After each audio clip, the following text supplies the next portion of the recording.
Iran Daily Briefing. Thursday, April 9th, 2026. The two-week US-Iran ceasefire is already under pressure, and the central dispute is about what the ceasefire actually covers. Iran says the deal includes Lebanon. Washington and Israel say it does not. Israeli strikes killed hundreds of Lebanese civilians yesterday, and the first direct talks between the US and Iran are scheduled for tomorrow in Islamabad.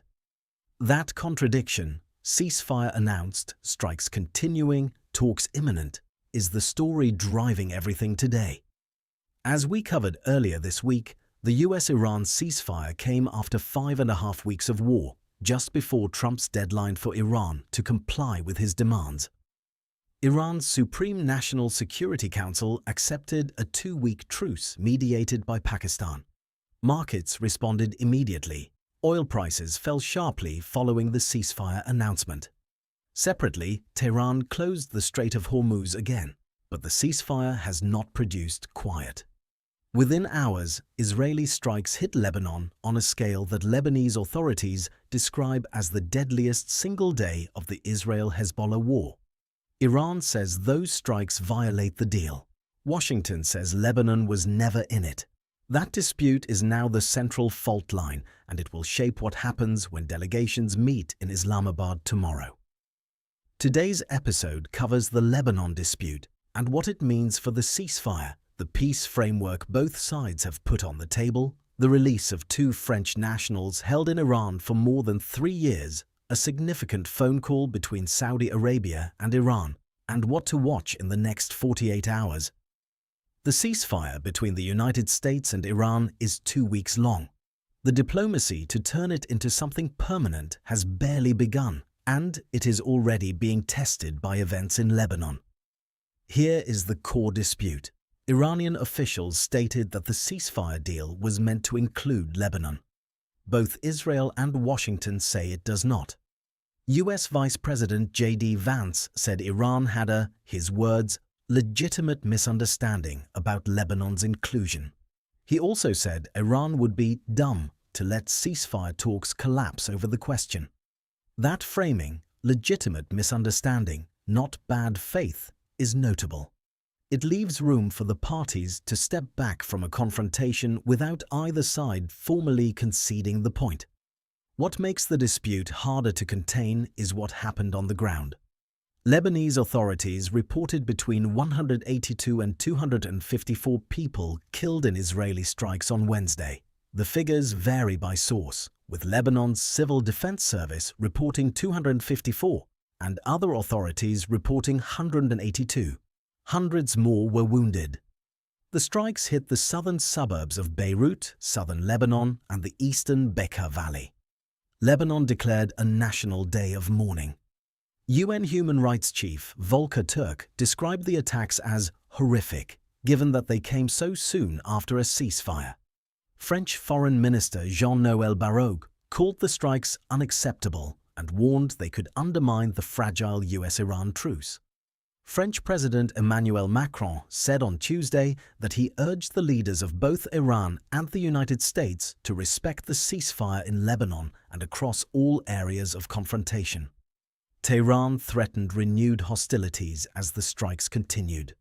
And Joe Kent, identified by Al Jazeera as a former US counter-terrorism chief, though that designation comes from a single Al Jazeera report and has not been independently confirmed from today's intel, warned that Israel could sabotage the US-Iran ceasefire. Netanyahu's response to the ceasefire announcement was muted, in contrast to what BBC described as triumphal statements from both Washington and Tehran.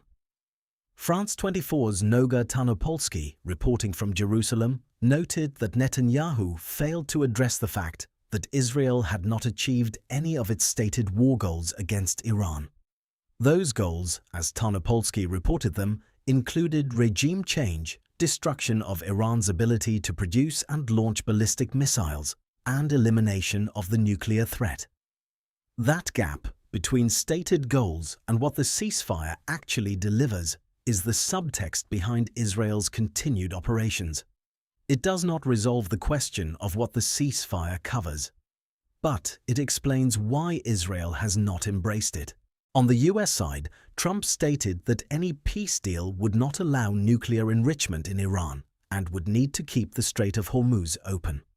He also posted on Truth Social on Tuesday that US forces would remain in place in and around Iran until Iran fully complied with a deal.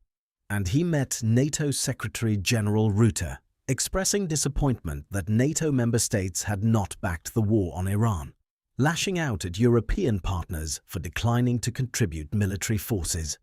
Two analysts offered contrasting readings. Ali Vyas of the International Crisis Group said the US views the outcome as a decisive military victory. But Barbara Slavin of the Stimson Center told France 24 that the Trump administration is desperately seeking a way to end the war and declare victory, and that its claims of victory are, in her words, really quite hollow. Watch for how Tehran responds to continued Israeli operations in Lebanon over the next 24 hours. If Iran formally links those strikes to the ceasefire's durability, the two-week window for diplomacy narrows very quickly. The peace frameworks, what each side wants. With talks scheduled for tomorrow in Islamabad, both sides have put proposals on the table, and the distance between them is significant. According to BBC, the US put forward a 15-point plan for peace negotiations. BBC is the single source for that figure, and it has not been officially confirmed. Iran presented a 10-point variant. France 24 reports that Tehran's proposal includes charging as much as $2 million per ship to cross the Strait of Hormuz, positioning ongoing control of the strait as a mechanism to fund reconstruction of bombed-out infrastructure. Iran also demanded the departure of US combat troops from the region as part of negotiations. Trump has stated publicly that US forces will stay in place until Iran complies fully with a deal, a direct contradiction. Greek Prime Minister Kyriakos Mitsotakis said it would be unacceptable for ships to pay a fee to cross the Strait of Hormuz. Watch tomorrow's Islamabad talks for any sign of whether the two sides can establish a shared baseline before the two-week ceasefire expires. Saudi Arabia calls Iran. A significant diplomatic signal came from the Gulf on Thursday. Saudi Foreign Minister Prince Faisal bin Farhan Al Saud held a phone call with Iranian Foreign Minister Abbas Araghchi. According to Middle East Eye, this is the first official contact between the two countries since Tehran struck its Gulf neighbors. A first call does not resolve anything, but the line being open at all is a data point worth tracking. Watch for whether this contact leads to any follow-up meetings and whether Riyadh plays any role in the broader diplomatic framework as talks proceed. French nationals released French nationals Cécile Kohler and Jacques Paris after more than 3.5 years in detention. France has characterized their detention as emblematic of Iran's practice of holding foreign nationals on politicized grounds. Iran International reported the release without mentioning conditions. The timing, one day after the ceasefire announcement, will draw attention. Whether the release is connected to the broader diplomatic moment or coincidental is not established by today's reporting. Watch for a French government statement on whether this development affects Paris's diplomatic posture toward Tehran. Spain reopens its embassy. A quieter signal. Spain's Foreign Minister José Manuel Albares instructed Spain's ambassador in Tehran to return and reopen Spain's embassy there. Middle East Eye reports the move. It is a concrete step. Embassies closed, embassies reopened, that tracks alongside the ceasefire in a way worth noting. Costa Rica designates the IRGC on the sanctions front. Costa Rica designated Iran's Islamic Revolutionary Guard Corps as a terrorist organization, according to Iran International. The cold open flagged a contradiction, a ceasefire announced, strikes continuing, and the first direct US-Iran talks scheduled for tomorrow. Here is the fuller picture.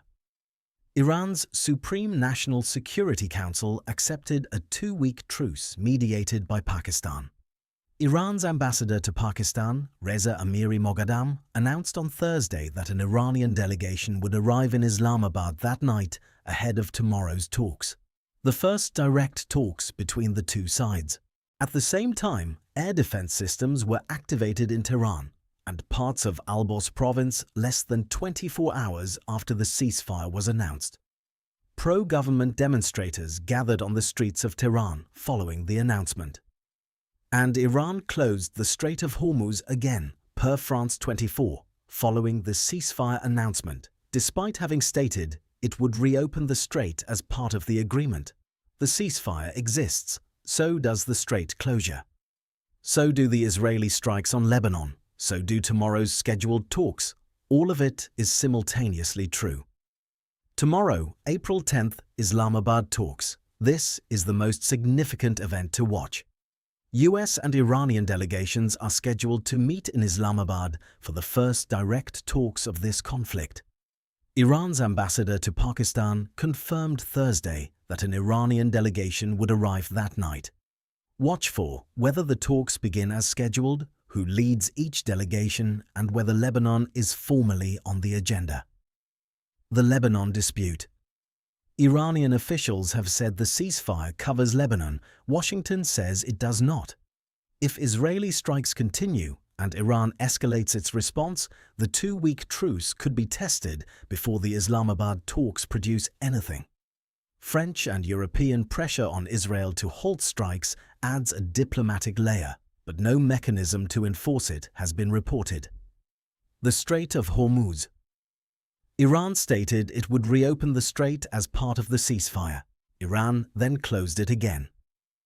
The status of the strait heading into tomorrow's talks is a concrete indicator of where negotiations actually stand. The 15-point and 10-point proposals. The distance between the US and Iranian frameworks on enrichment, troop presence, and strait access fees is substantial.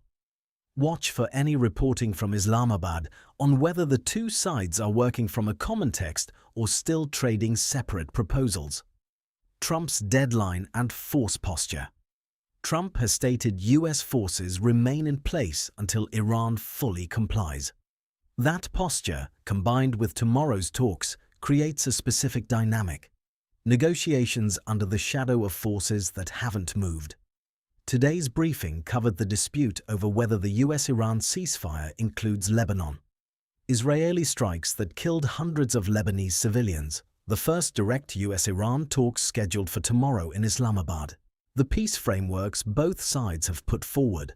A first Saudi-Iranian phone call since the conflict began. The release of 2 French nationals held in Iran. And the Strait of Hormuz closure that followed the ceasefire announcement. We'll be back tomorrow with reporting from Islamabad. If you found today's briefing valuable, subscribe wherever you listen to podcasts. New episodes every morning.